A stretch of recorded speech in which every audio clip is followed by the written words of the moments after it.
pick up from that point about the tens of thousands of farmers' suicides. The update is that you are unlikely to get any more data of any value on farmers' suicides. The government of India, the present government of India, the only source of not accurate information, but authentic information on the farm suicides is what is known as the National Crime Records Bureau. This is the only source for all kinds of crimes, suicides, murders, rapes, everything. It's the only major source. Till 2004, till we decriminalized it a couple of years ago, suicide in India was a crime. You commit it and we'll teach you never to do it again. And so the NCRB was the main repository of this information, because the information from the information on suicides, on the data on suicides, crimes, the rest of it, comes from every single police station in the country. But while it comes from every single police station in the country, the final classification, collation, analysis of the data is not done by the police, because the National Crime Records Bureau is civilian. Please go ahead. Is civilian controlled. Economists, statisticians, etc., working for the Union Home Ministry, who are not police, do that work. However, the government, successive governments, not just this one, but the one before it also, have become increasingly dissatisfied with the National Crime Records Bureau. I'm sorry to say, mainly because of me using that data. And they have decided to merge the National Crime Records Bureau with the Bureau of Police Research. So now not only will the data come from the police, it will also be processed by the police. That completely, in any case, in the last 2 years, they've destroyed the NCRB's ways of looking at the data, and we can talk about that. I'm doing something called the death of data, which I hope to put out in December. A large number of institutions that generate very important data are being disrupted, closed up, shut down totally. For instance, a 2012 survey, whose data came out in 2015 on rural nutrition, showed us that millions and millions of rural Indians, were hundreds of millions, having 55 calories less, 25 milligrams of magnesium less, so many grams of milk less every day. So what did the government of India do? They shut down the National Nutrition Monitoring Bureau, which is the only body that maintains longitudinal data on the subject. We do not today have a nutrition monitoring bureau in the country. That was a public sector one. It's a government organization based in Hyderabad. I don't know what they're planning to do with that large building, but it's shut down. And that's just one of, I'm just giving you 2 instances of what's happening with the data, but there's many more, and there's a lot more to come in terms of shutdowns and stuff. There are seats over here, please, and right up here. Come down.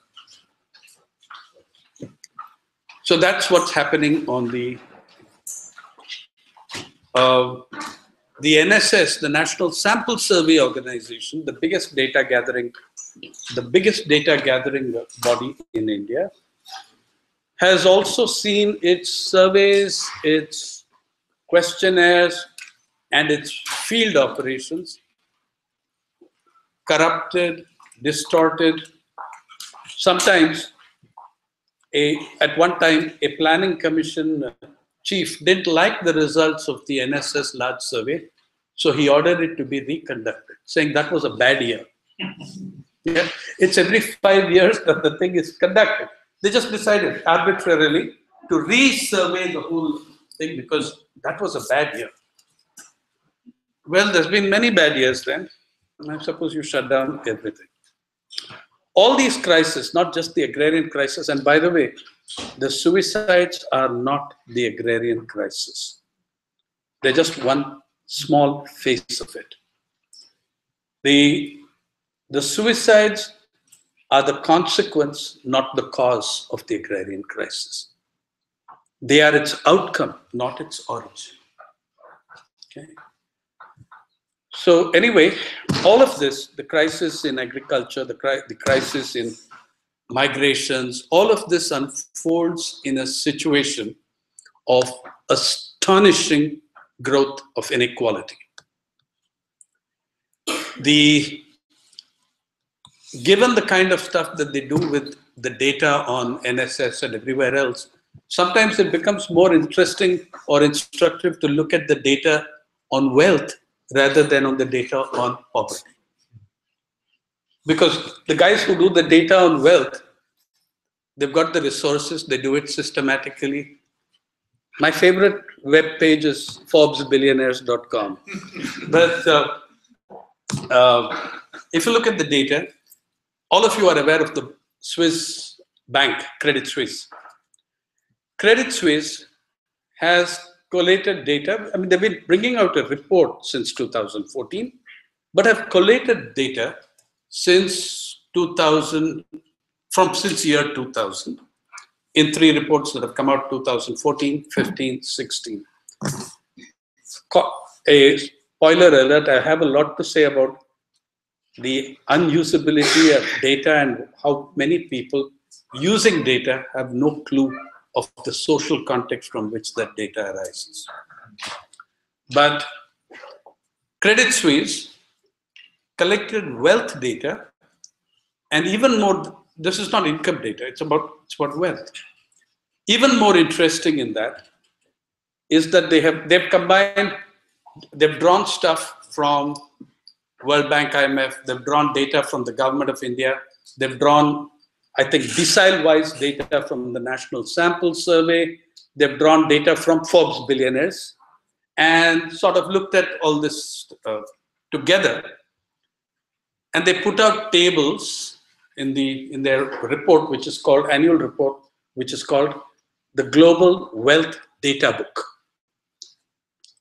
And if you look at the Global Wealth Data Book, in no country has inequality grown faster than it has in India. I'm talking about major countries. There are countries more unequal than India, like Russia. I mean, it's hard to be more unequal than Russia. But they worked at it for 10 years more than we did. The rate at which we achieved our inequality is incredibly faster and higher and greater than that of the United States.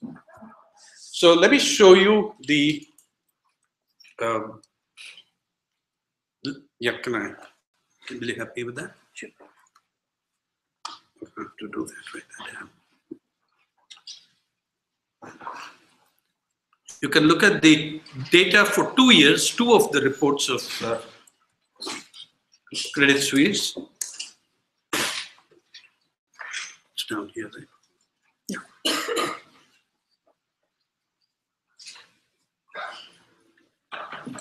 Yeah. If you have a look at that, the top 1% of the Indian population now owns 58.4% of all household wealth. 58.4%. Okay. Now you compare that with the United States, where they own a modest 42.1% of the total wealth. Our dads are richer than your dads. Okay. So 42.1% is the United States, 58.4%. Please look at the data from, what did I do? Yeah. Please look at the earlier data, 12 months. In 12 months, this change has taken place. The United States was at 37.3 and India was at 53.0. It means we've added 5.4 percentage points in 12 months. If I take a 24-month period, go back to the 2014 period, the top 1% have added 9 point something percentage points to their wealth in 24 months. Now, you can even, where does that come from? Is it, oh, the cake has gotten bigger and everybody is getting something in the trickle down? Go kid yourselves. Okay, have a look. Because of the decile-wise data, look at what's happening at the other end of the spectrum. Okay, the bottom 1%, the bottom 10% now has minus 0.7%, which I know that's confusing, but what it means is that your liabilities were always far ahead of your assets, and you are nose deep in debt. Okay. Now, just the previous year, that bottom 1% had 0.1% plus. From plus 0.1% plummeted to minus 0.7%. I don't treat data as ever as accurate and pinpoint. I treat it as showing you a trend. That's all. Okay. Now, if you look at that, also please look at the bottom 30% of India. 0.1% plus 0.4% plus 0.7%. So the bottom 30% between them owed 1.2% of all household wealth. And what's happened in 12 months? What's happened in 12 months is this. Minus 0.7, 0.2, 0.5. Friends, that means the bottom 30% collectively own zilch. Plus 0.7, minus 0.7. Effectively, your bottom 30% own nothing.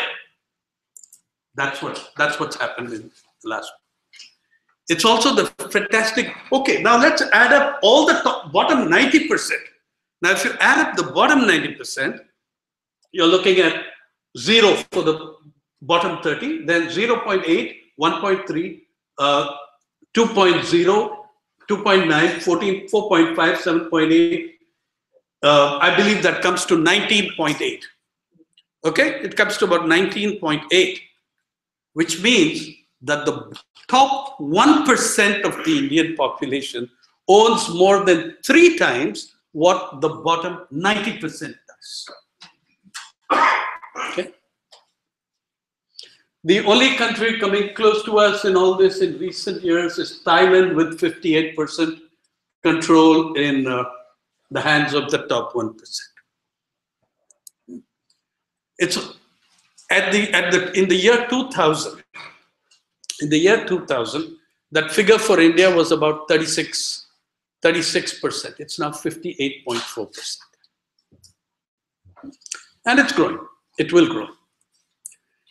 If you try breaking it up by looking at the Forbes billionaires.com and the estimates of the billionaires, you will find then that the wealth is concentrated not in the top 1%, but in the top 0.1%.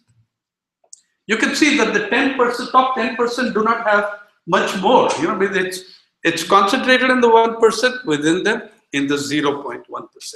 That's the extent of what's different. India always had inequality, blah blah blah. We all have. We know that, right? Never in our history, or in independent history, has it been so cynically, so consciously constructed, so cynically engineered, so driven by human agency and policy. That has never happened. Yeah. In March this year, the chief economic advisor, and now both of them are on the new Economic Advisory Council to the Prime Minister, appeared on television, and one of the second guy said that in a debate with Thomas Piketty, said, inequality is no big deal. And the chief economic advisor said, I think I'll go with Vivek on this one. Yeah? And the anchor was asking them, isn't it absurd that the rich illegally made money and love, etc., are flaunting their wealth. And one of the two great advisors says, nothing wrong with that. If someone's made pots of money, what's wrong with them flaunting that? By the way, I would say that even after the economic reforms begin, right up to 93, 94, 95, a chief economic advisor who went along with that would have been looking at the employment columns the next week. Okay? The fact that you can get away with this, speak with such contempt of the poor and of the inequality issue, tells you of the brave new world we live in. So that's the kind of stuff. Now it reflects in other ways. The inequality reflects in social terms. It reflects in demographic terms. It reflects in wealth, in income terms, etc. In 12-13, we conducted a large nationwide census called the Socio-Economic and Caste Census. It put out a lot of socio-economic data and, of course, told us nothing about caste because that's too explosive when you start bringing out what it actually shows you. So, you know what, they ducked the caste side of the issue and put out there are some broad parameters which show us how, say, Dalits and Adivasis are doing, but the caste data that they will not decompress is that of the OBCs and others. What did the socio-economic caste census show us? 75% of rural India, 75% of rural households. Rural households, by the way, make 69% of India's population. 2011 census, 69% of India's population lives in the rural areas. 75% of those households, the main breadwinner takes home less than 5,000 rupees a month. That is the government of India's socio-economic caste census. How many dollars is 5,000?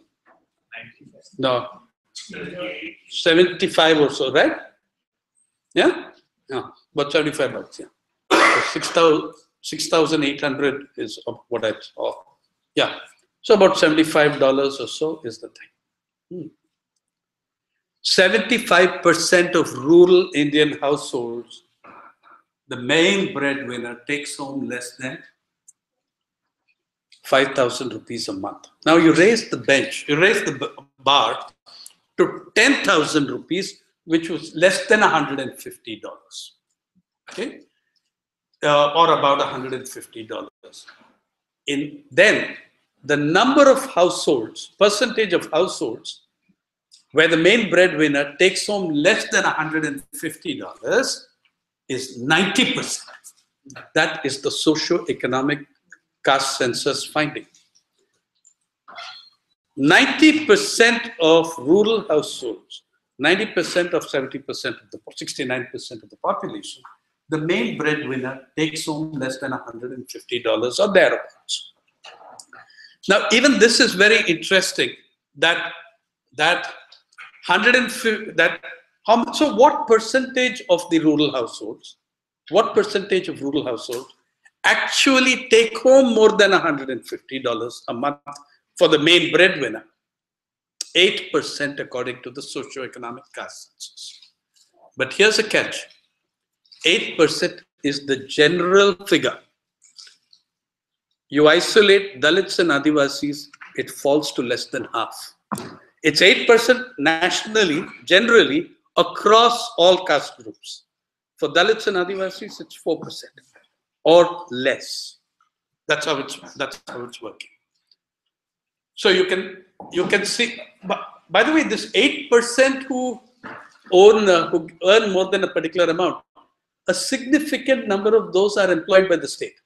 Okay, they will be railway workers, bank clerks in various things, menial, karamcharis in various organizations.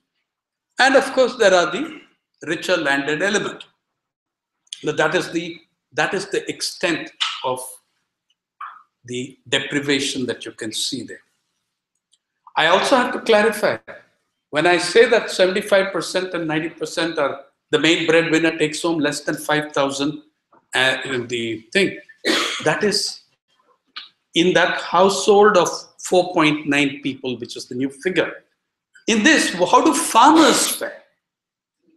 For the farmers, we have a separate survey from the National Sample Survey Organization, situation assessment, farm situation assessment reports of the farming community of the National Sample Survey Organization.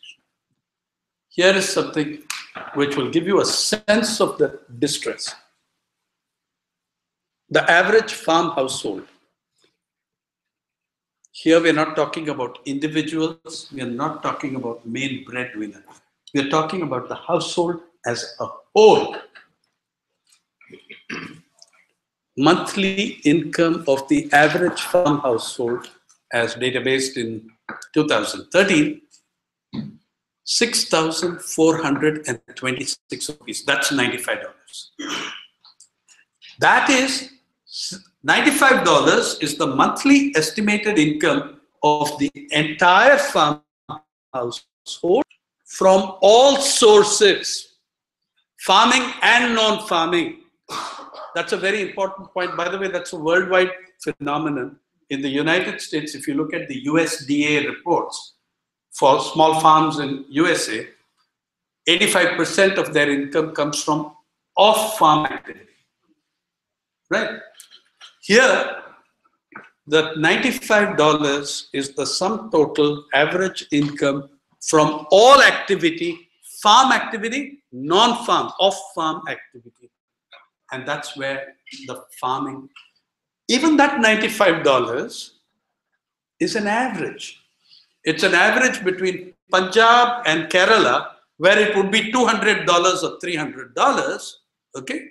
And Chhattisgarh and East Bihar and East UP, where it would be half that national average. So even your $95 is neither an apple nor an orange. It doesn't really tell you that much, but that's the thing. That is the sample situation assessment report on farm incomes, farmers' incomes. We haven't had another figure after that, but we have had the Prime Minister and the Finance Minister promise to double farmers' incomes by 2022. They have been very cautious and careful never to state anywhere whether they're talking about nominal income or real income. Now, if it's nominal income, you'll triple it. But, so they've been very careful. Never, how many other times Mr. Jaitley is pressed on this, he will not tell you whether it is nominal income or real income. It's that what also these tables show you. What do they show you? It's not the cake has grown bigger and everybody has got a bigger share. There's more crumbs fall. It's being sucked up. Wealth is being sucked upwards. And that much is very clear. And then when you look at the larger issues of the countryside, the farm crisis, then you begin to understand what kind of pressure the farmer is under. It's not just a question of increased input costs or there are many factors that go into a suicide. Okay? It's not just one. It's not. Some people have tried to medicalize the depression factor. Oh, the poor fool, he's depressed, he kills himself. There's a question of why he is depressed, or why she is depressed. And why a lot of other depressed people haven't killed themselves. Right? I mean, there's been all sorts of fantastic debates over this only in the last 3-4 years. It took us 7 to 8 years to put this issue on the media agenda. When we finally did it was 2007, though the first large survey of 103 households in Anantapur, Rayalaseema of Andhra Pradesh was done in 2000, 2001. in the Hindu Sunday magazine. Now, in the last 3-4 years, it's become unbearable. It's become embarrassing. So you have lots of people wading in on behalf of the government, including a lot of journalists, which, I believe there are two schools of journalism. Okay, there's journalism and there's stenography. A lot of what you think is journalism is actually stenography, and increasingly corporate stenography. So you have people. We had one. There was one fad for 6 months that this was all due to alcoholism. Yeah, and I'm asked this by a veteran journalist in Vidarbha, the epicenter of the farm suicides, stands up at a meeting of a journalists' union and asks me, isn't it a fact that all these fellows are killing themselves because they drink too much? I agree there's an alcohol problem, but my answer to him, as I tell you, is, if alcohol was the driving factor behind suicides, damn it, there'd be no journalists left in the world. Yeah. And very few academics. And no human rights activists at all. Yeah? So let's not go there about this alcohol thing as if others consume less. And incidentally, in Maharashtra, hundreds upon hundreds of the farmers committing suicides are Warkaris who have never touched a drop of liquor. The Pandharpur Warkaris, they don't eat meat, no garlic, no onion, I think it's a very, very austere existence. They've never had a drop of liquor in their lives, and they committed suicide. So what happened? From the 1980s, you see a slowing down, the reverse end of the Green Revolution. You have a period when production goes up, when output goes up, and then it starts to decline. By the end of the 80s, there is a clear exhaustion of that.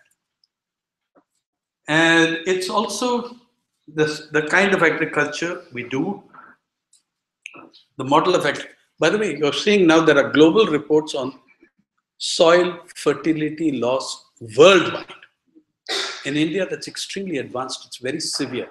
There are states that have had up to 40% soil fertility loss. And in this, anyway, a large number of moves happened in the 90s with the coming of the economic reforms. One was the so-called market. It happened on the fronts of credit, input costs, pricing, markets. Okay? And of course, don't isolate agriculture and farmer from the rest of society. The farmer had all these costs, plus the costs of education, of health. The fastest growing component of rural family debt, including farm debt, is health expenditures. The fastest growing component of rural family debt is health expenditures. I have for my sins been to 900 households where people have taken their own lives. It astonished me that, well, it would astonish you, but it astonished me the kind of health expenditure costs that we were totaling up. A lot of that was borrowed money for the health. Okay? It's health debt. It's debt incurred on health expenditure. So you really have a very serious problem in it. So what the rest, you look at it this way, what the rest of society was exposed to, plus the explosion of costs in farming, that tipped the scales. That's one. Second, you should also understand it's not just the matter of the economics, though that is a terrible cause enough. It's also that the farmer's universe has collapsed. The esteem of being a farmer. 20 years ago, I've been a reporter 37 years. Even 20 years ago, people told you with pride, we are farmers. Okay? Now the National Sample Survey Organization 10 years ago shows us that 40% of people involved in agriculture would quit tomorrow if they had the option of an exit. My claim is it's not 40%, it's 40% if you look at farmers as a whole. If you look at farmers below 30, age of 30, that will be 80%. Okay? Young people don't want to do it. When I was growing up, in my home state of Andhra Pradesh, the state, if in the 60s and 70s, a father was looking for a marriage alliance for his daughter, asked to choose between a doctor, an engineer, and a landed fellow farmer with 10, 15 acres of paddy, he would choose the farmer. Today, no one will choose a farmer. No one will choose the farmer. And there's whatever studies we have, like the government of Maharashtra, show us an incredibly high percentage of unwed girls, even at the age of 23 in the farming communities. Okay? Today, no farmer will give his daughter in marriage to a fellow farmer.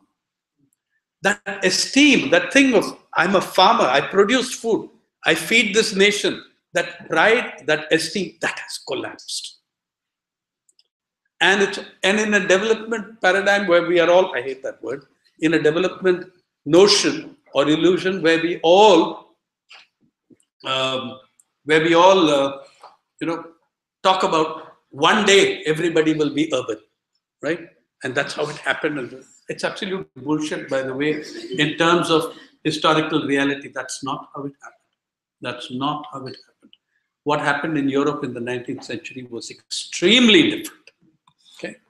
Anyway, but we can discuss that. However,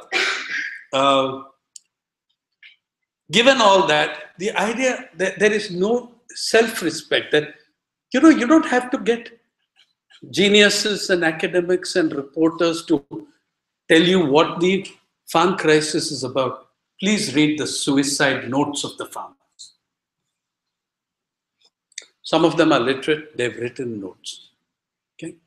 How much of it is about the loss of dignity? How much of it is about the loss of esteem? How much of it is about the torture of the moneylender? It's almost like a return to 19th century Bengali literature. The things that they've written over there. And even more important, the wonderful op-ed columnists may not have a clue and may look for reasons in depression and everything else, but the farmers know what's happening to them.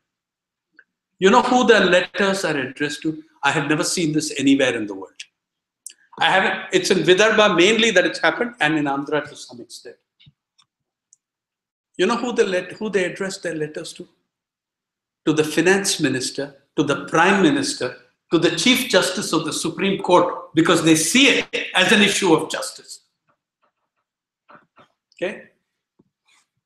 The letters of the suicide victims are addressed not to their dear ones, their families, their children. They're addressing the Chief Minister, the Finance Minister of the state, the National Finance Minister, the Union Finance Minister, the Prime Minister, the President of India, and the Chief Justice of the Supreme Court, and their local panchayat chief. Okay, what does it tell you? It tells me that they know where the problems are coming from. And still we have to find various things. Now, there have been, great academic dons trying to destroy the idea that there is any, firstly, they have no clue who is a farmer. Yeah. We have that wonderful book by, in 2014 by two academic dons, one of whom now heads our Niti Ayog, also known in Tamil Nadu as Niti Ayog.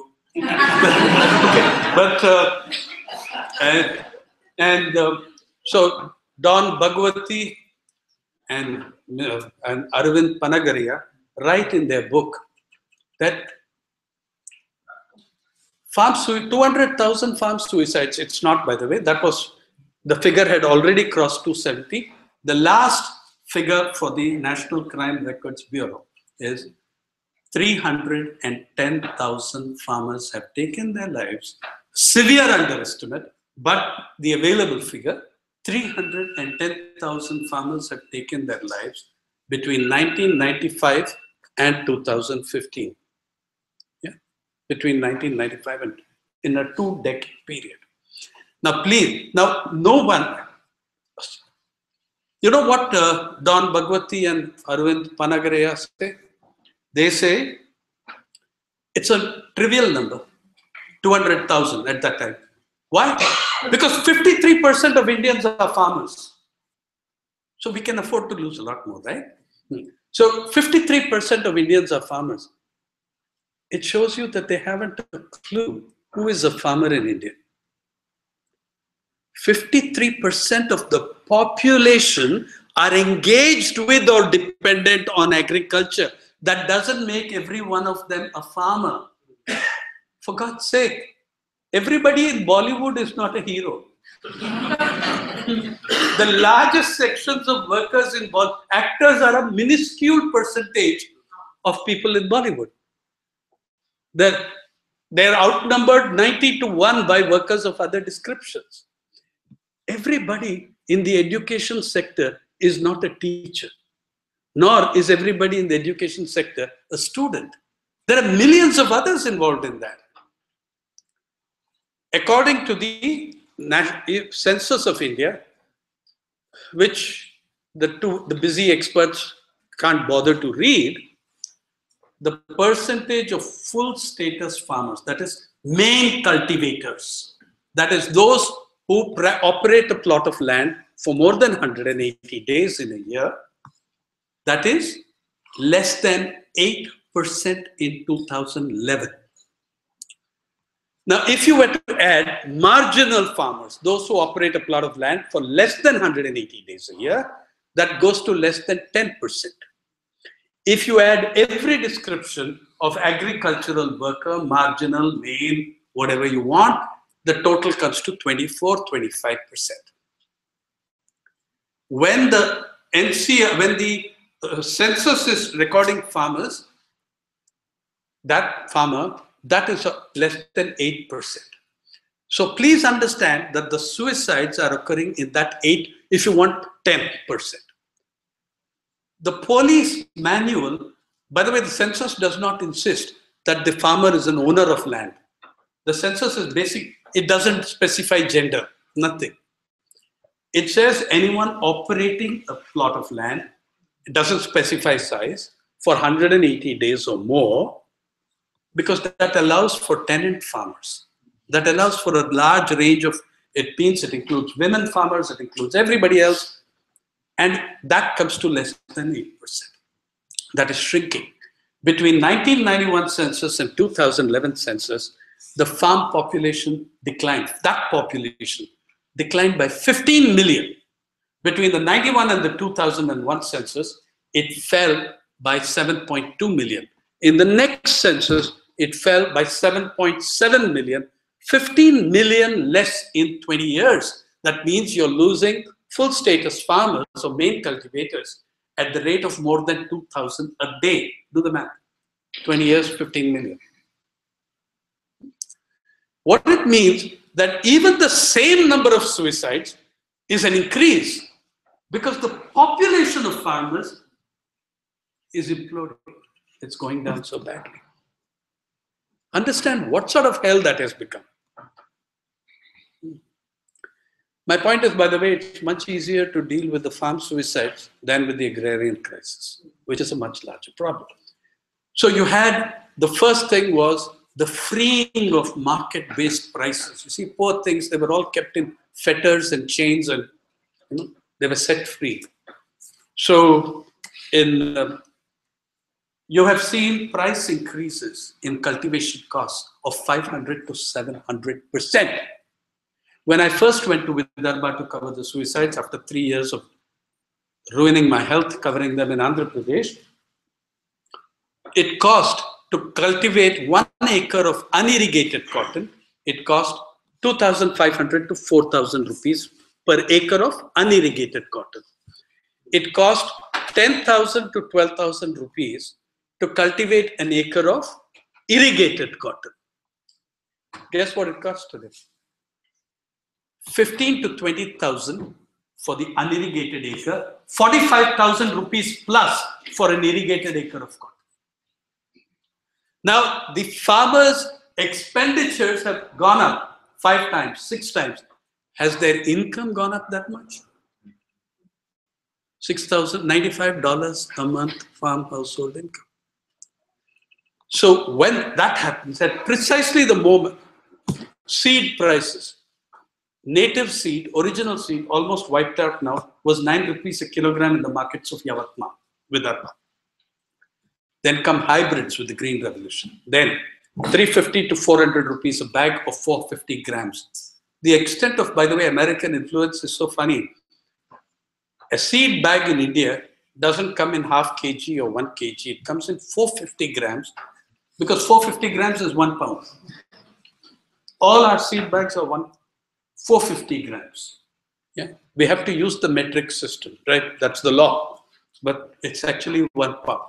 Anyway, so then comes BT. With the BT seed, the price goes up to between 1,600 rupees to 1,850 rupees a bag in 2004, followed by the largest numbers of suicides, by the way. But the price goes up. Look at from 9 rupees a kilogram for native seed. How much is 1,800 rupees for 450 grams into 2 is 3,600 rupees, which means a kilogram was costing about 4,000 rupees. And they made that journey from 700 rupees for a bag for hybrid seed to 4,000 rupees a kilogram, 700 rupees for a kilogram of hybrid seed to 4,000 rupees a kilogram. And they made that journey in 2-3 years. Imagine how it bankrupted. So you had an explosion of input costs. That wasn't the only input cost. That was the biggest that grew. What about pesticide? What about fertilizers? A bag of DAP, diammonia phosphate, okay? 120 rupees in 1991. Now around 1,400 to 1,500 rupees. The bulk of that jump coming between 2009 and 2014. Now 1,400 to 1,500 rupees a bag. Every single input cost exploded at the very time that we withdrew credit from the farmers, bank credit from the farmers. Okay, at that very moment. And because now, how do we know that the credit was withdrawn? When every successive agriculture minister tells you, I doubled agriculture credit, I trebled agriculture credit, he's telling you the truth. It's just that it didn't go to agriculturists. Okay, NABARD's plan, you know NABARD? National Bank for Agriculture and Rural Development. For the biggest affected state of Maharashtra, NABARD, its 2016 plan, it's called Credit Linked Potential Plan. The outlay of that plan in the giant state of Maharashtra, 53% of NABARD's agricultural credit outlay goes to Mumbai and suburbs. All those poor, struggling farmers of Malabar. Yeah. Now, 53% of its credit is going to Mumbai and suburbs. What does it tell you? It tells you it's not going to agriculturists, it's going to agribusiness. That's what it tells you. Because you do have agribusiness located in Mumbai in a very big way.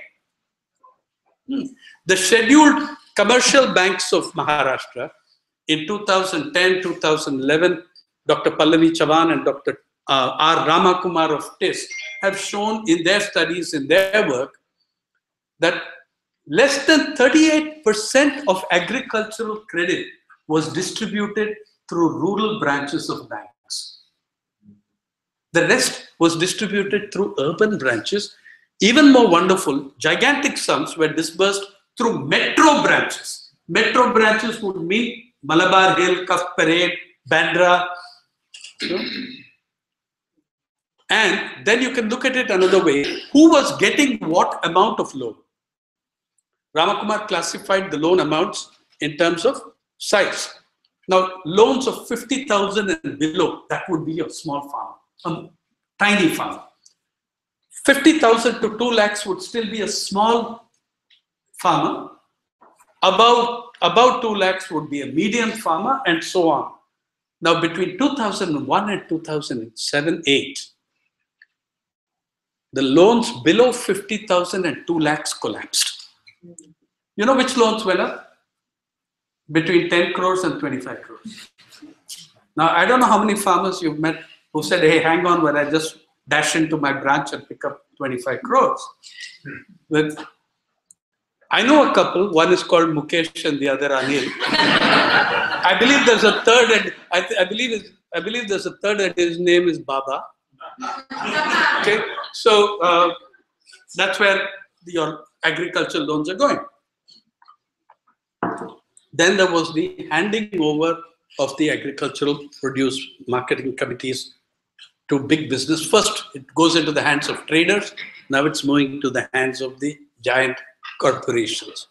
So this is the input. And on the other hand, education costs. Thousands of children of farmers are dropping out from schools. Even the classification of the suicides. You know, there are guys coming, somebody has done a study and published it in EPW, saying that all this stuff about farmers' suicides ignores the fact that the largest number of suicides is by young women. I've written about 50 pieces pointing to that. And by the way, look at this ridiculous attitude. You're assuming that a woman can't be a farmer and a farmer can't be a woman. Yeah. Huh? I mean, it's such a ridiculously biased, it's such a ridiculous bias. First of all, you don't do comparisons between a gender and an occupation. And these are all very senior academics and stuff. Guys who wouldn't know agriculture from you know what, but they publish papers like this. Now, the government then started in the time in 2014, they messed the 2013 data by taking out tenant farmers as a separate category. What happens? You lose everything because in India, 95% of tenancies are not recorded or documented. It's very hard to tell the difference between a tenant farmer and an agricultural worker, right? So tenant farmers then, so you know what that showed? That result showed that for the first time ever, agricultural laborer suicides outstrip farmer suicides by thousands. Because you have shifted tenant farmers into that category. Anyway, the messing of the numbers will leave it there. All these factors, input costs, every single one of them driven by policy. The water crisis is driven by policy. Okay, we are digging. A single town in Tamil Nadu called Tiruchengode is near Erode, 20 minutes from Erode, is the world borewell rig capital. Borewell rigs from Tiruchengode at the most conservative estimate, not theirs is much higher than mine, drill 2 billion feet into your aquifer each year. You're finished with the groundwater and the recharge levels are terrible. By the way, in the 1980s, the government of India had a scheme. It was called the Million Borewell Scheme. The coming of a borewell was the end of all problems. You can look at this generationally. My great-grandmother, grandmother, they knew where water came from. When the rains came, they kept all the buckets and pans out. Or if they were from the poorer classes, went to the rivers and got their water from there. My generation grew up thinking water comes from a tap. Yeah, if there's a tap established, by the way, that was the definition of problem village in the water crisis of India. When once a village got a tap, it was removed from the list of problem villages. Water was not essential. The tap. Okay. Your generation has grown up thinking water grows in plastic bottles. Okay, there's that whole issue of how we perceive water, how we perceive nature, how we perceive climate. And then there was also what we did to the mechanics of agriculture. The trouble with the economists is that everything is seen in the input-output ratio, but in agriculture, between input and output is something called a living creature called soil. Okay. Now, if what we are doing is pumping that soil full of steroids, and you will have the same results. So you have fantastic results for a while, like athletes do who get onto steroids, and then you watch those athletes a few years later, what happens to them, that's happening to your soil. Right? So in every front, we've created a gigantic problem for ourselves in agriculture, a huge set of problems in that. But all of this goes back, fits into that larger canvas of incredible inequality. And it's showing in the lifestyles. I'm going to show you one set of slides or photographs. I spent about, for the last 25 of those 37 years, I've been a journalist, about 270 days a year in the countryside. Each time it struck me, you're coming back from the devastated farming areas of Marathwada. Oh, it's also, when I said, sorry, the nature of farming, it's a policy-driven thing to expand the amount of area under sugarcane and cash crop. Cash crop generally takes a hell of a lot more water while creating a lot less employment. Okay, you know how much? Anyone knows how much 1 acre of sugarcane takes water? 18 million liters. That's on the website of the Agriculture Department of the Government of Maharashtra. 18 million liters, 180 acre inches. You know how much is 18 million liters, dear? 7.5 Olympic-sized swimming pools, or equal in volume to 10 Boeing Dreamliners. Now, the result of that policy over the last 30 years is that 2% of farmers in Maharashtra collar 68% of irrigation water. The sugar lobby, as they're called, but there are many poor people in that also. But sugarcane area, 6% of the cultivated area, takes 68% of the water in sugarcane. I'm not saying you shouldn't grow sugarcane, but you grow it where you have a perennial river. Marathwada has never had one. Okay, all these things, our vision of agriculture, the neoliberal economic policies from the 90s, all these have come together to create an incredible inequality. And that inequality is killing, it's fatal. There are gigantic transfers. India doesn't have, I assert, does not have a giant drought. The drought is one element of a much larger mega water crisis. Because when we say drought, it's a cop-out. We blame it on nature. By the way, thousands of farmers' suicides have taken place in excellent monsoon years. By the way, thousands of farmers' suicides have taken place in years of bumper crops. Don't forget, prices are an important thing. Price crashes. And because millions of farmers, another of our great policies, we shifted tens of millions of farmers from subsistence agriculture, where they grew their own food, to growing cash crop, where their costs doubled and they are subject to the volatility of global prices, where a handful of corporations control the prices of agricultural commodities. Yeah. And areas where the West gives unbelievable levels of subsidies to I won't say to Western farmers, to Western corporations controlling farming. Okay. So in 2004, between 2004 and 2006, the quantum of subsidies the United States kicked into cotton was greater than the total value of the cotton produced. It was something like 3.6 billion and 4.5 billion. The European Union, which has only 2 countries that have anything approaching a climate where you can grow cotton, answered with euro for dollar subsidies for Portugal and Spain. Okay? Then what do? So then they are having this huge thing. Cotton prices at the Chicago Exchange. Chicago Exchange is the center for cotton prices. That collapses from about 110 cents a pound to 38 cents a pound, wiping out millions of farmers from Vidarbha to Burkina Faso, Mali, Chad, all those countries, which are African countries whose meal ticket is cotton. Two of the presidents of those countries wrote an article which the New York Times very condescendingly, as the New York Times can only act condescendingly, published as a letter. The headline of that letter is, "Your subsidies are strangling us. Your subsidies are strangling our people." At that rate, all of us were looking at the subsidies and how many dollars you spend on a cow every day. Vijay Javandia, one of the greatest of agrarian thinkers in India, and lives in Vidarbha, is a farmer, was approached by one of those eager beaver young reporters asking him questions. "Mr. Javandia, what is the dream of the Indian farmer?" Javandia said, "The dream of the Indian farmer is to be born a European cow." that gets a hell of a lot more subsidies in a week, he told me, than we do in a month. Yeah.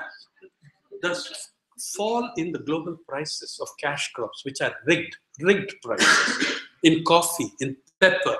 4 companies control coffee prices in the world. All this had a devastating effect on millions of subsistence farmers who had shifted from food crop to cash crop. All these things went into making your agrarian crisis.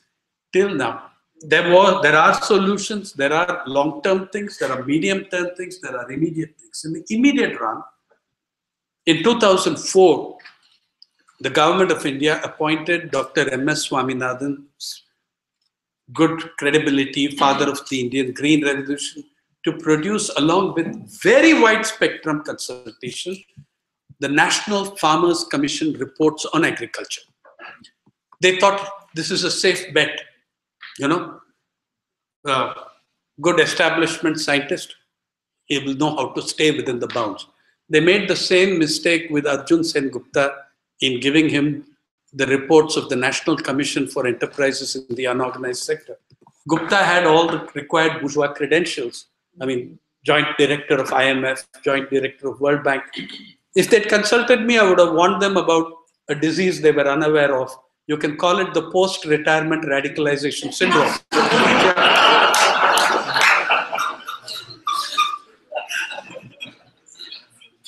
They produced devastating reports. Arjun Sen Gupta's main report, first paragraph, 836 million Indians live on less than 20 rupees a day. Out of whom? Who are those 826 million? 88% of all Dalits are in that group. 88% of all Adivasis are in that group.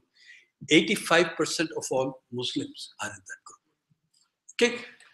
Swaminathan's reports are really, I don't agree with all the recommendations, though I wrote a few of them, but all of us contributed, thousands of people contributed, very wide spectrum from people like me to people like Sharad Joshi, with extremely different views. They produced 4 volumes of reports on the agrarian crisis and 1 volume on draft national farmers policy. 2007, the reports were submitted to that great farmer leader, Sharad Pawar, and not once have they been discussed in Parliament. Not once. I make a particular demand.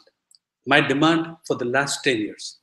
Let's have a special session of Parliament for 20 days just to discuss the agrarian crisis and nothing else. We've had a bloody session of Parliament where we've discussed nothing. Or we've had sessions of Parliament where we have discussed the fight between Mukesh and Anil over the KG basin gas and who should get the better price. Yeah, I think we can give 20 days to our farmers. Yeah. And to the agricultural laborers and to all those 53% engaged in the thing. Because the agricultural laborers who are overwhelmingly Dalit, as farming contracts, they're finished. They've got no work. When I say that the farming population fell so much, where did they go? They didn't all migrate to the cities. You can see it in the next column in the census.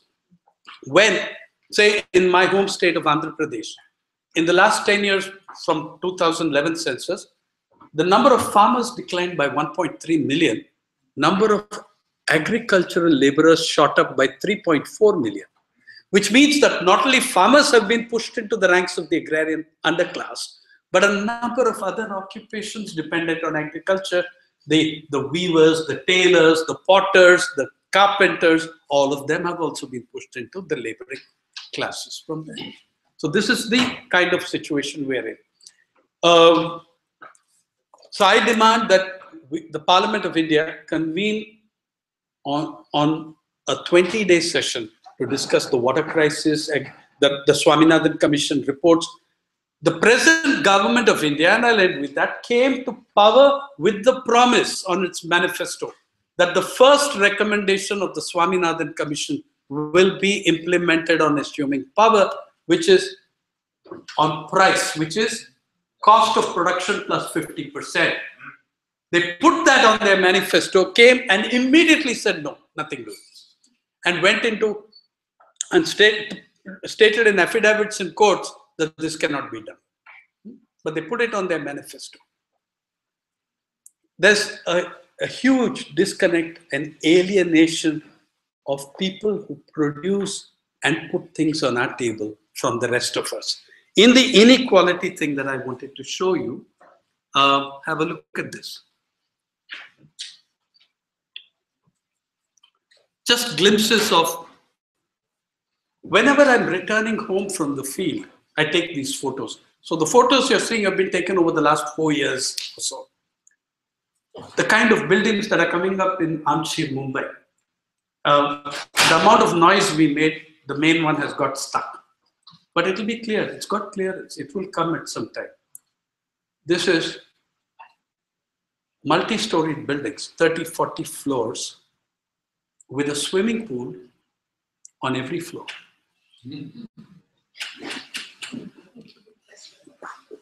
Oh, what am I doing?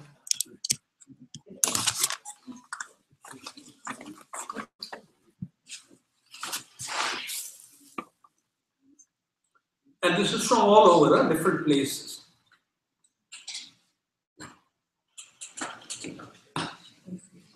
They're called balcony pools. Aren't they elegant?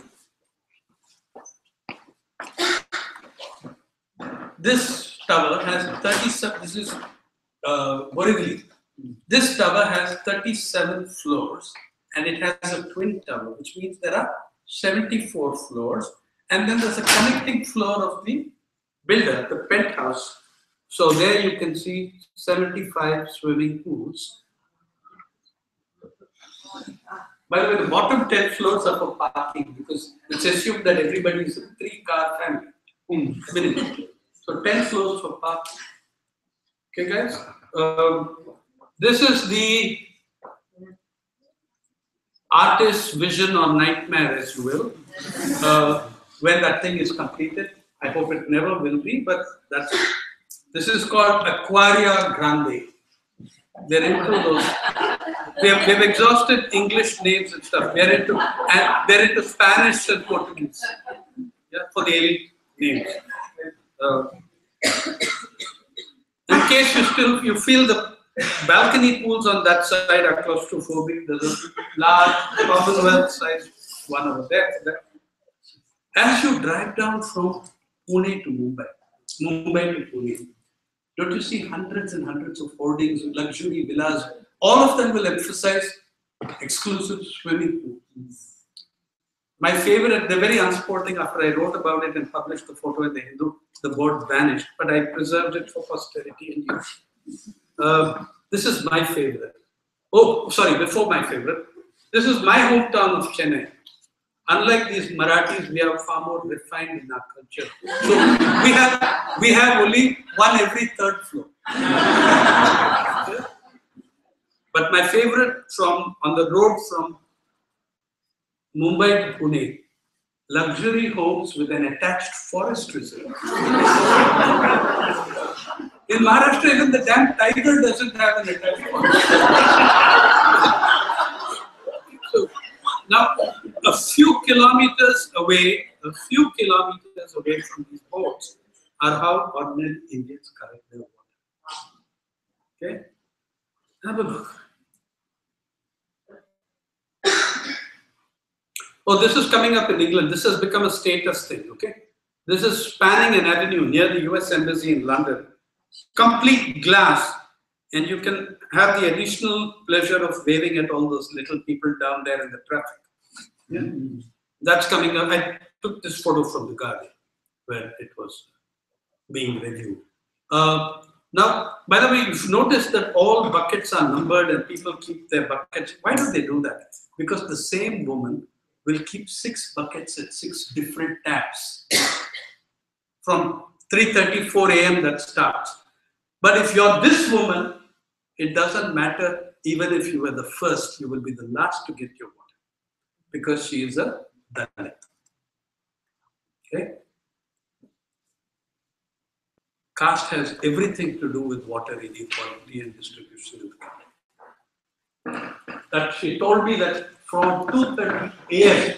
she was going around putting her, and someone comes, they know her, they'll push her bucket aside, they'll push her thing aside.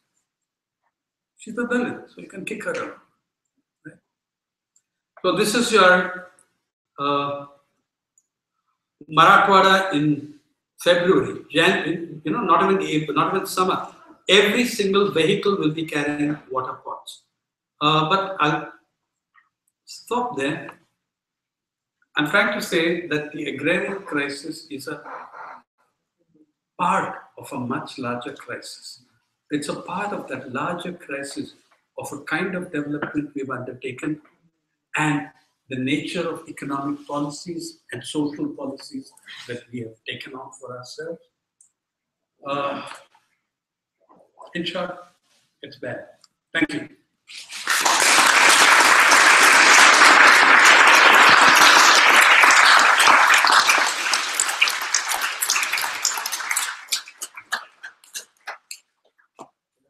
Yeah, we'll take a few questions, please. Would you like few questions at a time? Or yeah, 3 questions, 2-3 questions, and then we'll answer you. So, thank you, Sainath, for this searing presentation. Of course, it's going to give much time to go to bed and sleep. I think you should speak a little louder for her. Okay, can I get this? Thank you.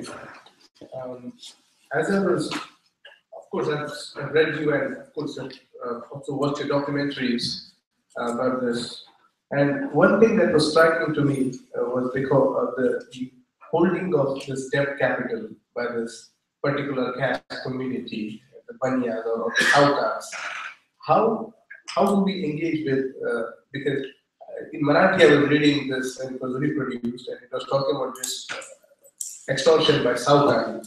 And I felt maybe there is an element where we can perhaps engage. Second point is we have Land Ceiling Act, and this has been the whole issue, especially in the Dalit activism. The land it's been very central. Absolutely. And often these kind of state or even some of the political parties respond that we already have law, let's strengthen it, kind of giving this constitutional dynamic. Because then it kind of hints me to Ambedkar's suggestion in State and Minorities of nationalization of agriculture. And how do we approach to that kind of radical question, especially in this? The final point, we have Sharad Patil kind of inspired political, kind of Shetkari farming. Where is it now? Yeah. Second. As the majority of Indians are farmers, where is the failure in democracy? Because why are they choosing representatives who are not listening to these questions of policy? Good evening, sir. My question is about the farm loan waivers that state governments are undertaking. So, is it just a political gimmick, or a case of good a good intention but bad implementation. Okay. Got one more and then. One more? Yeah, go. Thanks. Thanks for your talk, sir. My questions are more about your methods. I have two questions. My first question is, how do you go about your research? Do you look at data first? Do you spend more time in the field? How do you discover your questions? And go about finding solutions? Because a lot of your problems are failures of the existing solutions, essentially, from my understanding. And the second one is when you look at questions which have such a huge emotional component to them and can make you feel down, how do you still maintain your empathy for these issues and stay on topic? Thanks. Okay. I won't maybe answer them in order. Let me start with the ones that are more cogent and I can single point questions. Majority of Indians are not farmers. I'm saying less than 8% of them are. Less than 10% are farmers full-time and marginal. Okay. The majority of Indians are dependent on agriculture or engaged with agriculture in some way or the other. The agrarian society will include your mochi, your tailor, your weaver. If you'll remember, which part of India are you from? Bangalore. If you'll remember, in Karnataka and Andhra, even before farm suicides became an issue, there were large numbers of suicides by weavers. The Pochampalli weavers of Andhra Pradesh, the Mysore silk weavers of Karnataka. For the weaver, that farmer is the first market. So if the farming goes bankrupt, the weaver starves. So I'm saying that 53% is that larger agrarian society. Okay. The second thing about okay, let's go back to farm loan waivers.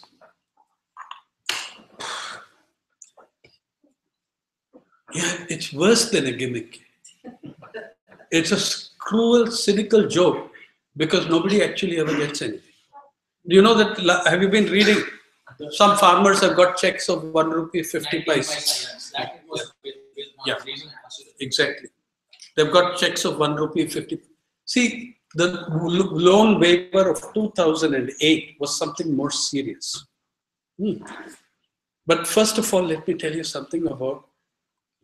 Please remind me that I have to tell you about the every year annual monthly loan waivers for the rich. Okay? But let me tell you historically, loan waivers for the farmers were done, more of them were done during the colonial Raj. Yeah. You will find 1934 Punjab Elimination of Indebtedness Act, Punjab. Okay. Mind you, there were no nationalized banks. There was 100% sahukari. And the sahukars, the merchants, moneylenders, were part of the class alliance on which British imperialism rested. Yet, when the situation got really bad, yeah, the Brits were quick to recognize they recognized it after 1857, which was not a Sipahi mutiny, but the largest agrarian uprising on earth till the Boxer Rebellion. Okay, that was the largest agrarian uprising. Taking lessons from that, whenever the situation, they went ahead with their exploitation, they heightened their exploitation. But when the thing came to explosion point, they deserted their class allies. They wrote off, they put loan waiver and let the sahukars sink. Because anyway, people were attacking and killing sahukars. Okay? People were killing sahukars. There were many tribal revolts where the sahukars were the targets and killed them. So that is one set of issues. The second was, in modern history, by the way, there have been two national loan waivers. The media write about this as if it's happening every day. Okay, at the national level, there have been two. One was 1989, Chaudhry Devilal as Deputy Prime Minister announced a loan waiver of 10,000 rupees per farmer. Flat. Every farmer, 10,000. That was it. Didn't even amount to very much. In 2008, which was a serious waiver compared to the crap that's being talked now, was full of the mischief of Mr. Sharad Pawar, who saw to it that his constituencies, the sugar guys, got much more than people. First of all, they made a loan waiver only for people with bank credit. The bulk of Indian farmers took the bulk of their credit already by 2008 from Sahukars. This was not the case, and Suresh, this links to your question. In the 70s and 80s, dependence on the Sahukar fell dramatically as the nationalized bank system expanded. There would have been no green revolution, like it or don't like it is a different issue. There would have been no green revolution without the nationalized banking system. In 1963, in 1962, 84% of bank branches were in urban areas, 16% of bank branches were in rural areas. Those 16% in rural areas, many of those bank branches were banks where someone's private khazana, Raja of Jaipur's bank, Zamindar of Anandpur's bank or whatever. So, but 16% is the outer limit that you can say they were bank branch. By 1993-94, 60% of all bank branches in India were in rural areas. Okay, bank nationalization, social banking, allowing people to open with 5 rupees an account, that changed the game. Okay, and now you're trying to privatize the banking system. Of course, it's going to go away from the small guy and the farmer, right? So in 2008, Mr. Pawar created a waiver which had 5 acres limit. It sounds very good and very radical. And it was the most cynical and cruel act because he never made a distinction between irrigated land and unirrigated land. You own 5 acres in the Godavari Delta, you're bloody well off as a farmer. You can own 55 acres in Barmer, Rajasthan and be a poor peasant. Pawar just made a blanket 5-acre limit. Okay. Now, who are the ones? Now, secondly, unirrigated farmers tend to have large holdings. Every poor, miserable Adivasi and Dalit in Vidarbha has 10 acres, 12 acres, 19 acres because it's not productive. Okay. And who has less than 5 acres and irrigation? Mr. Pawar's constituencies in Western Maharashtra and Nashik. 53% of the value of the loan waiver in Maharashtra went to that 6 districts out of 35 districts in the state. Now come to the fast forward to this, Mr. Fadnavis's account. It's utter rubbish. Firstly, you should know that the Maharashtra cabinet, there is not a single person of rural origin. The one they had was thrown out for corruption, Mr. Eknath Khadse, who by the way is, it's not as if the others are Snow White, but the others were not rivals to the chief minister. Okay, so Khadse bit the dust. So that happened.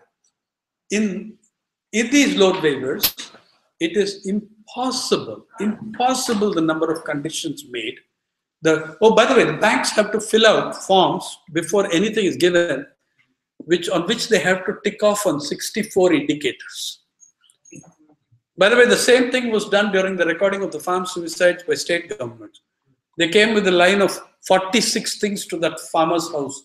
When I went there, the neighbors were joking, damn it, one can't even commit suicide in peace. We have to fill out 46 indicators so that our family will get some this thing over there. That was the other thing. So the farm loan waiver is not going to, and the other idea is that please understand that the loan waiver is not the only issue of the farmer. Those who are not in the loan waiver net have equally serious problems. So that's the thing.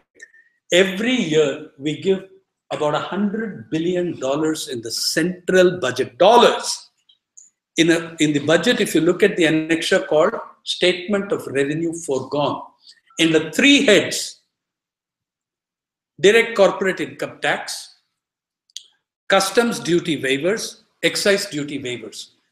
Last year, direct corporate income tax, year before last, 78,000 crores. And in customs waivers, what are the goods on which? All Aam Aadmi items.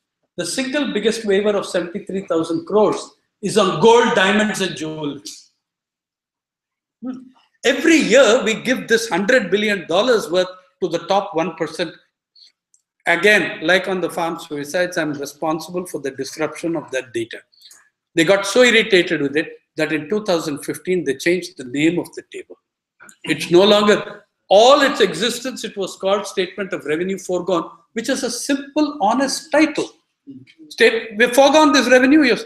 Now it's called Statement of Revenue Impact on Tax Incentives. See, in India, we invented the semantics. You give $5 to a poor guy, that's a subsidy. You give 5,000 crores to Vijay Mallya, that's an incentive.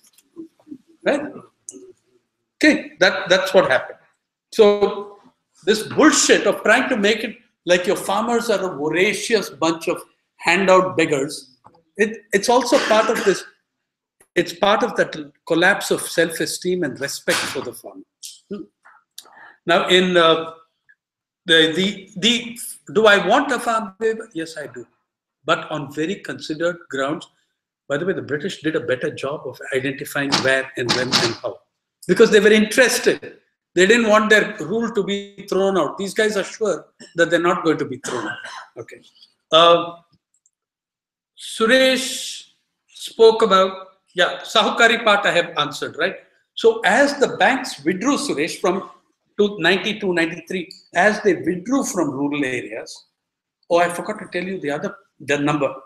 By 93, rural bank branches were 60%, 58.6% if you want the correct exact figure, of all bank branches in the country, and the rest, 40% were urban. By 2007, they had reversed that. Now you know what they're doing? They're saying they're having a massive expansion of rural banking. They're not reopening a single branch. They've created a tribe of new sahukars called banking correspondent, who gets 250 rupees to look at your face. Okay, you apply to him for the loan. So you've brought the Sahukari system into the nationalized banking system. And who are the banking correspondents? You'll find that every one of them is related to the sarpanch of his panchayat. Okay, and that also brings into it, obviously, a very dominant caste thing. But the kind of, by the way, a lot of small money lenders have committed suicide. Please know this. A lot of small money lenders have committed suicide. See, the difference between a small and a big money lender, a small village money lender, a big money lender, 10% of your capital is in play. That small village money lender, 90% of his capital is in play. So when his clients go bankrupt, the farmers, and can't repay, he's dead, he's cooked. They have also committed suicide. But the return to power of the Sahukars has come as a result of banks, nationalized banks, withdrawing from the rural areas. Okay? You'll see that, okay, I can show you a very simple thing. 1991, the liberalization starts. Between 1991 and 2002, the number of farming households in debt doubles from 26% to 58%. Okay? It shows you the retreat of nationalized banking from the peasant population, agricultural labor population. It's retreating from there. And when you create that vacuum, who's going to come there? Sahukars. So we exhumed the ghosts of the Sahukars and resurrected them by policy. Yeah. And on the Sharad Patil thing, I think nothing is, what is happening? Nothing is happening. But I think that some of the questions Sharad Patil raised remain crucial and important for all of us to study, to learn from, to understand. I think those are extremely important questions in the caste equations, in the entire thing. By the way, in the entire while on the entire issue of, when we speak of Ambedkar, the entire issue of inequality, that man encapsulated in one paragraph in the greatest speech ever made in an Indian legislature, certainly in the Constituent Assembly, November 25th, 1949, as Ambedkar handed over the draft of the Constitution to the Constituent Assembly, Ambedkar said, "Today we are entering a world of contradictions and paradoxes. In politics, we have democracy. In economics and society, we have no democracy at all. In politics, we have equality. In economics and society, we have no democracy, no equality at all. If we are not willing to look at this, if we are not willing to come to terms with this, then one day those denied democracy and equality in society and economy will blow up the edifice of our political democracy." He's speaking in 1949, November 25th. This is the speech as he hands over that document. Okay. Many years before that, decades before that, an American judge, after whom a university is named, Louis Brandeis, heard a petition from America's richest for the abolition of income tax. Since it was not mentioned in the US Constitution, it was obviously unconstitutional. Brandeis, while throwing out that petition, is reported to have said in his closing remarks, "You can either have great concentration of wealth or you can have democracy, but gentlemen, you cannot have both." Okay. So I think that the Patil question, Patil's questions, the issues of caste, I don't think we are even confronting these questions. We need to desperately, and I think there is something to be learned from Sharad Patil, whether we agree with him fully or not. And lastly, your data research. I'm a journalist. I have an academic background. I was trained not as a journalist, but as a historian. But as a journalist, my method is so simple and very crude. I live with the people I'm writing about. I go and spend my time there. I try seeing the world through their eyes. Yes, I use an enormous amount of data, but I'm actually one of the most skeptical users of data. And I have problems with people relying. The stories I could tell you about data. In a very arbitrary society, you create arbitrary data. Okay, so one of India's leading IAS officials, one of the finest officers, Sheila Rani Chunkat, would have retired 2 years ago.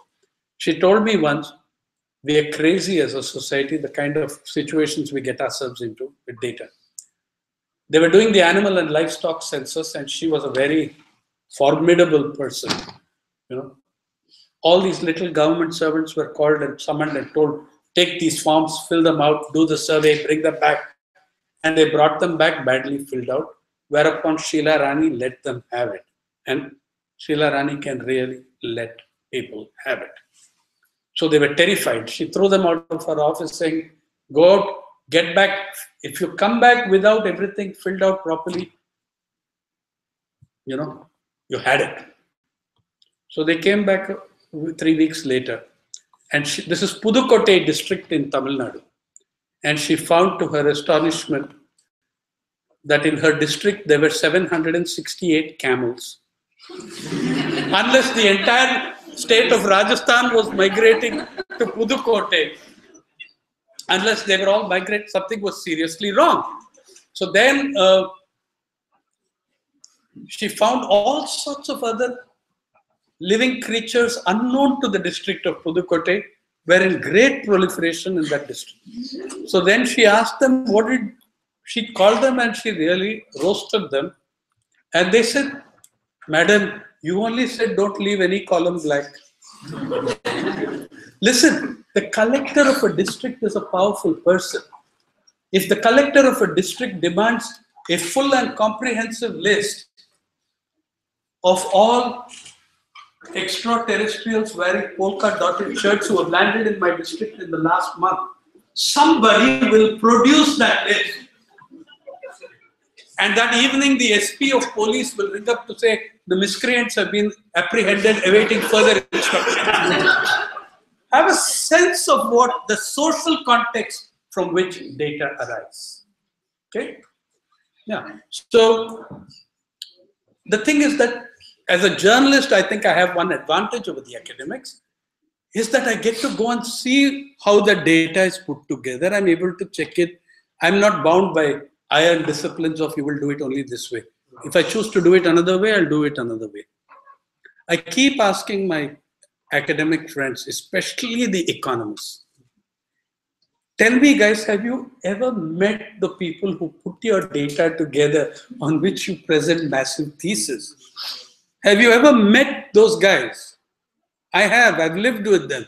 Census enumerators who fill in the names of all the birhors without ever meeting them. Sitting with the sarpanch, I asked him why the heck, I'm staying in his house, damn it. This is a 2001 census. And I'm asking him, why aren't you going there? He says, that tribe, they're cannibals, sir. Aadmi ka mas kar. What do you do with such an ass? Okay, so that data has got into your damn census, okay, which is a remarkably good document on the whole. When you disaggregate into ancient tribal groups, etc., you get into all kinds of problems. So the data issues are incredibly complex. Yes, Suresh, what? Could you comment on the nationalization of agriculture question? Oh, yeah, I will. I just finish. You just remind me when I'm done with this thing and I will say it.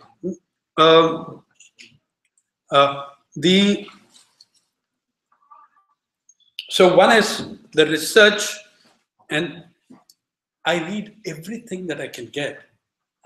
But I follow Cervantes' principle.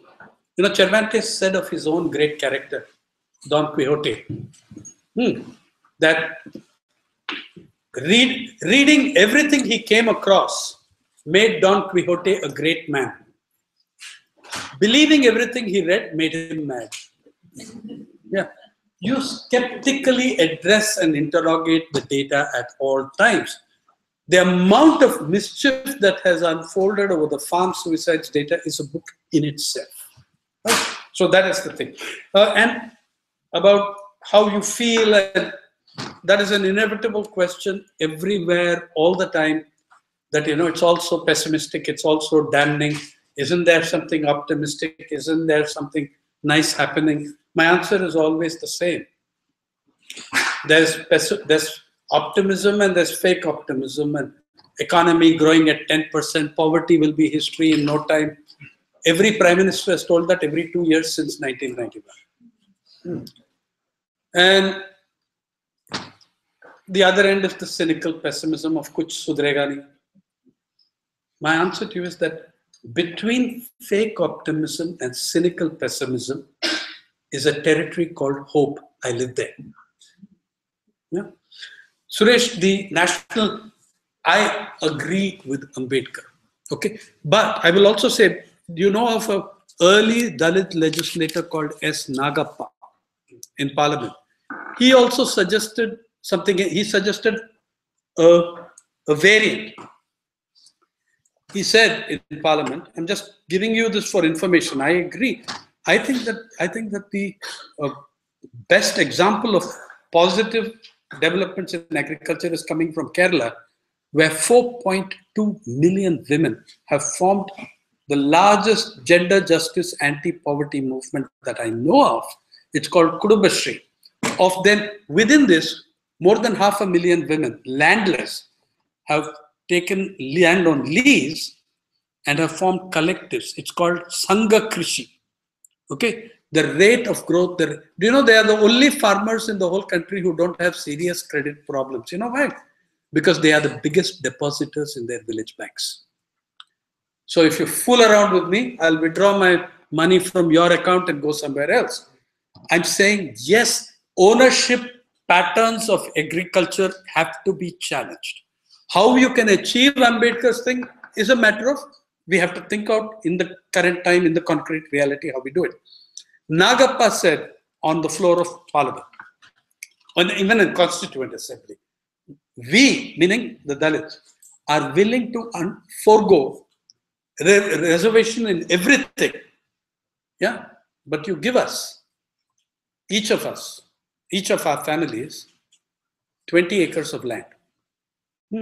Remember, that was not a big demand when family size was 15, 20, 25. Okay, the extended joint families. He asked for 10 to 20 acres of land per family and reservation in the armed forces. He said, we'll give up every other demand, you give us this. Land reform is the unfinished agenda of the countryside. It's only happened in 4 states. Curiously, the first state it happened in was Kashmir. But it was a top-down thing where the Sheikh Abdullah was trying to break the backbone of the landlords of the valley. He wasn't even interested in Jammu. He was worried about his own thing. And after that, more than 90% of land redistributed in land reform programs has come in 3 states, Kerala, Bengal, and Tripura. So yes, there is a gigantic amount of declared surplus land that has not been distributed. Second, another aspect of the nationalization, one of my other demands, declare agriculture a public service. Yeah, then you will set a minimum floor wage, a minimum everything. You will set health facilities. You will set all these as part of this. Yeah. Please keep your question short into one part. You briefly alluded about the National Nutrition Program. National Nutrition Monitoring Bureau. So I remember you mentioning some time back that in pre-liberalization, Indians consume more food than what. So could you touch upon more about the whole malnutrition and health issues that are playing? This is the time of midday meal schemes. Yeah. Okay, I get it. All I'm saying that the number that I gave you there, you find it in the. Okay, let's take those questions. Yeah. Yeah. Thank you so much. I work in India on farm soil testing for small farmers, and about 3 years ago I walked through Yavatmal and Vidarbha and so on, and to realize this multidimensional problem of suicide. One of the arguments that people make, which had surprised me a little bit, and I wanted to know your views on it, was that one dimension along which this geography has changed significantly is the spiritual fabric. People would say that, in the earlier days, when you were confronted with the right choice and the wrong choice, somehow there was enough guidance in the area to make the right choice. And with urban migration and things like that, that is gone. Okay. Yeah, you want to take a third and then let's.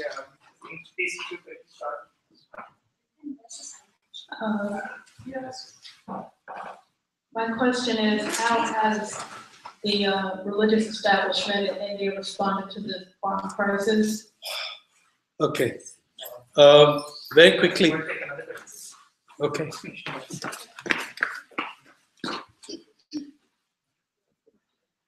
I just want to say thank you from my heart because I've been following your work. But one aspect of all of this that I wonder to what extent people who are genuinely concerned about the people who are oppressed and marginalized in India are thinking about, and this is coming from my background, is that one of the logical end results of neoliberal capitalism is the destruction of the biosphere. And I'm talking specifically about climate change, and particularly about projections to do with how South Asia is going to be affected in regarding climate change. And it's something that's already happening. We're talking about the potential for fatal heat waves in large, highly populated regions of the country and so on and so forth. So I just also, my very quick question is, looking at the ecosystem interaction with society, what are your comments and thoughts, and in particular the Narmada Dam and the river linking projects in these Okay, I won't be able to cover all of that. We don't have the time. That's a separate conversation. The climate change issue is extremely serious and not at all being treated as such. It's extremely serious. And I think, like, and we're approaching, some of the approaches to it border on insanity. Like the giant river interlinking plan. It took millions of years for those 37 rivers to find the course. To now say that we're going to interlink them without any sense of the geographical contouring of the country. And we're going to take surplus water from here and give it to deficit areas there. Not one of these people can name the river that has surplus water. Because all river water, all river tables, barring the Brahmaputra for 6 months in the year, are in decline. Okay? And then the amount of water used has gone up from when those plans were thought of. There are gigantic transfers of water, and the extraction, as I said, of one city, one town in Tamil Nadu, doing drilling in 16 African countries and every Indian state and territory, of 2 billion feet of aquifer in India alone. Obviously, it's going to have spectacular effects. In 2014, the Groundwater Supply Department of the government of Maharashtra put out a notice. Our bore wells are now striking paleo-historic storages of water. In Latur and Aurangabad, you might be drinking water that is thousands of years old, probably purer than what we drink now, but it comes up through those other layers. So you are heading for a phenomenal groundwater crisis. Tamil Nadu, all along the coast, saline water has now entered the bore wells. Okay, so then apart from that, the construction, if everyone reads Bombay flooded, Mumbai flooded. Mumbai is getting flooded on much less rainfall than it took 30 years ago. Because you've built up every damn available inch of land, you've constructed on it, there is no sponge effect. The soil has no sponge effect. The soil cannot breathe. If you've concretized everything, you will have flooding. This Bengaluru is even worse for that, if you look at the outer areas of Bengaluru. And by the way, last year, for the first time in history, the Krishna River went dry at the source, and the Godavari dried up at the source for the first time in 139 years. You know what happened? We went there, my friend Jaideep Hardikar and I went to the source of 7 rivers to figure out why this is happening. Every one of those religious towns, which, all towns where a river originates is sacred to any human being. Every one of them, in the name of religious tourism, has been concreted to the last inch. Trimbakeshwar, from where the Godavari comes, it comes from the mountain of Brahmagiri into Trimbakeshwar. They've concreted every inch of Trimbakeshwar in a way. In summer, when the water trickles down the Brahmagiri, it hits the concrete barriers, it dissipates, you have drought. In monsoon, gigantic streams pour out of the river, hit the barriers, flood, you have floods. The same phenomenon causes both.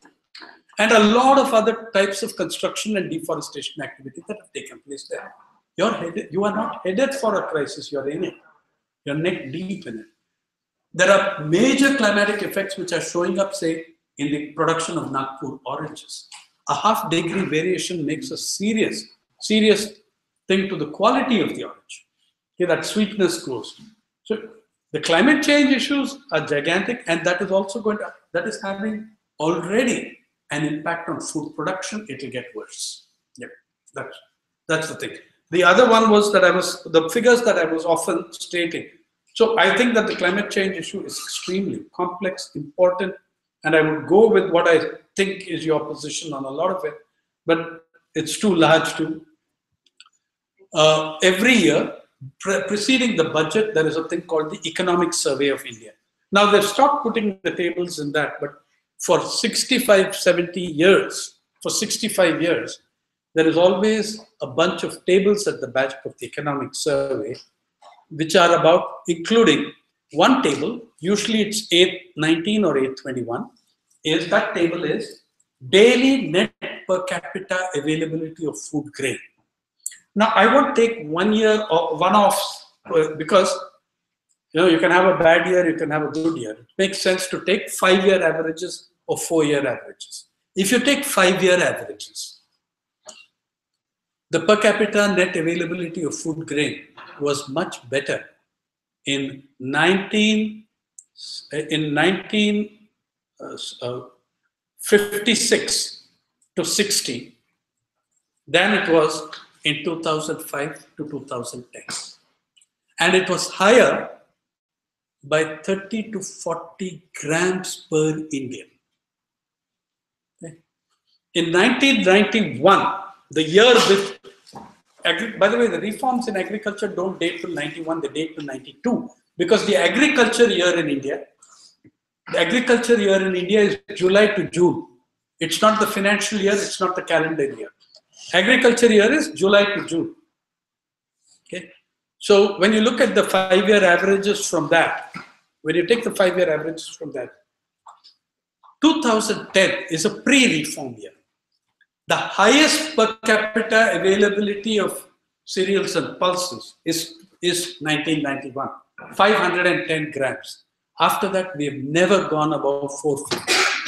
1 year, 470. 1 year, they claim that they did something like 480. But you take the 5-year averages, 56 to 60 pre-Green Revolution is doing better than this. And what has collapsed particularly is pulses. Yeah, that has collapsed. It's less than half of what it was in that period, from 75 grams to 35 grams and things like that. So that was the number I was talking about. Then there was one question. That is called the central body, which used to keep longitudinal data, was called the National Nutrition Monitoring Bureau, NNMB. That was based in Hyderabad. They shut it down. It used to give us the data, it doesn't exist. Yeah, I'm sorry, I lost track of the other. There's one question there. Yeah, okay, about the spiritual. Yeah, that whole region, that whole band has a long history of, of social reformers.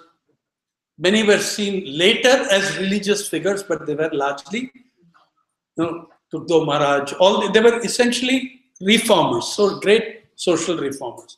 Like many reformers, a religious color is attached to them by our generation or someone else. I think that is also what they are reflecting in the spiritual, is also that loss of connection to this breakdown of the community, as you said, the migrations, the loss of community, the loss of someone to look out for you, the loss of your neighbor to run to your assistance, that atomization that has taken place at all levels.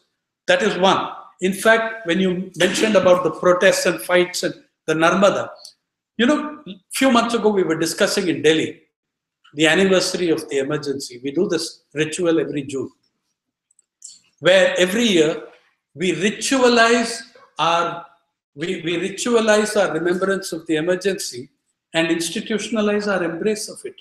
Every day we produce new laws that set up that emergency in a more firm legal basis. It's very important. And I think I want Suresh also to know this. In the 60s and 70s and even early 80s, the movements of the oppressed and the affected were very often led by those who were neither oppressed nor affected, because there was a bond of empathy. Okay?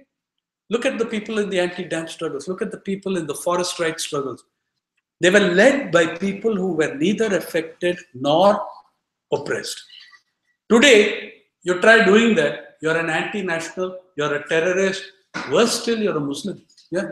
Or you're immediately branded, and that atomization has come where the middle classes, the intellectuals have been separated by their own consumerism and everything else from those masses. When the emergency broke, when it was on, I was the student leader of a very large student union in the south of India. We didn't suffer in the south as people did in the north. We didn't. Okay? And we didn't even know enough for the first year because of the kind of censorship. But we went and held elections when they were banned. We didn't suffer, but it mattered to us that others did. Because the word justice meant something to everybody. Okay? Today, the oppressed and the affected are on their own. Right? The kind of movement towards them from the other classes, that has slowed down. That has, because you atomized 25 years, you're on your own, you're living your life, your comforts, your needs come first. That connection, that empathetic connection, that has been lost. But also, the spiritual thing has been grossly misused. You know, the government in Yavatmal sponsors bhajan meetings. I mean, as a part of the farm crisis solution. Okay. And Sri, the venerable many Sris, Ravi Shankar, came there and dug 900 pits and ran out of the money that the government gave him, and he left there with those pits and dug as they were. Mani Shankar Iyer, as the minister, wrote him a letter saying, what is this? He never even replied. He didn't bother to reply to a cabinet minister. So you have all, I think that community taking measures for spiritual, re-synergizing is one thing. The block officer conducting bhajans is a bit, I'm not overjoyed by that. Yeah. Was there another question? Okay. Last one. Yeah. Before you ask the question, I want to tell you that I run a place called the People's Archive of Rural India, where you will get a very different picture of rural India, not just the farm suicides, that's a very small element in it, but on the everyday lives of everyday people. We are publishing in up to 13 languages.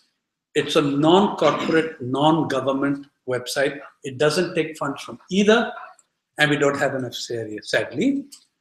But there are many ways in which people can volunteer for it. We publish in up to 13 languages. There are bookmarks and cards here, which you can take and distribute for yourselves, please. Anyone wants to take these and think, and I'll answer you one question. Yeah, you can start distributing visiting cards and that. Hello. Yeah.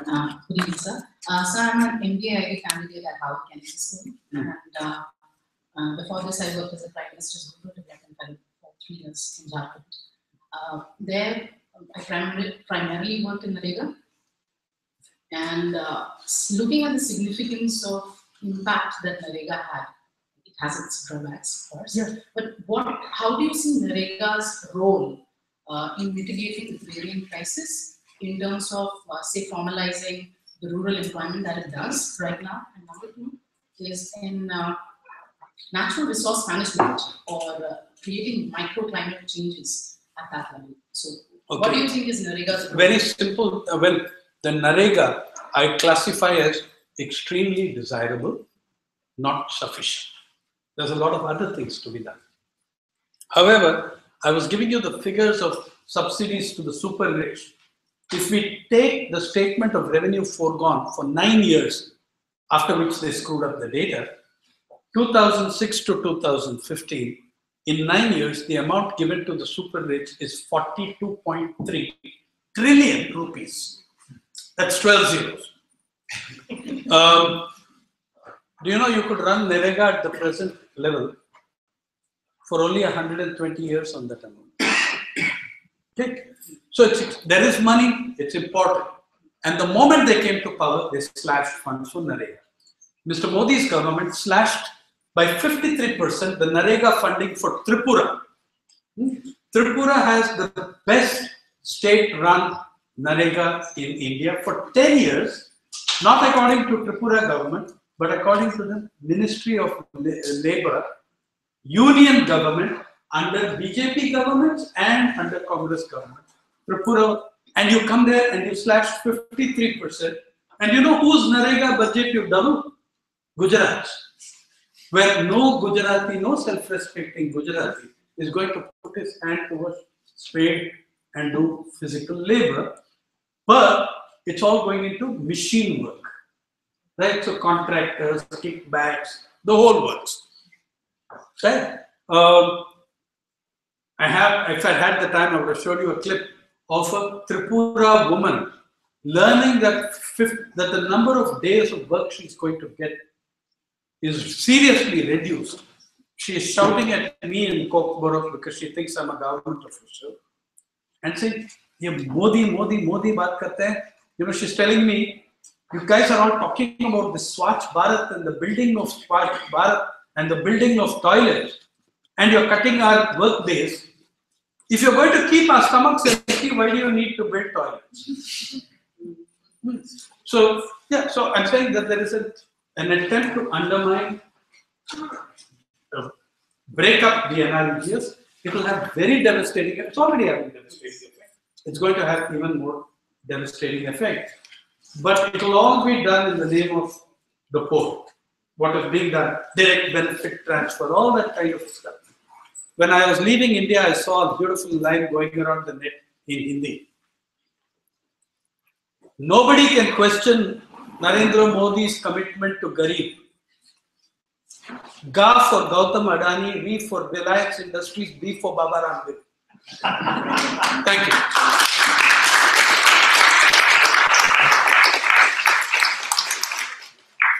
Thank you again, Sainath. A round of applause for Sainath.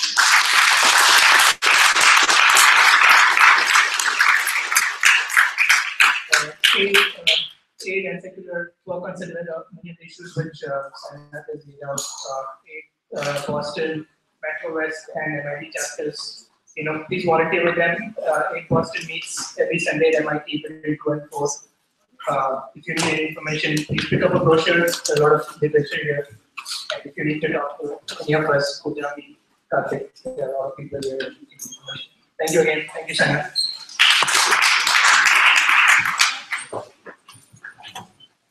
Thank you.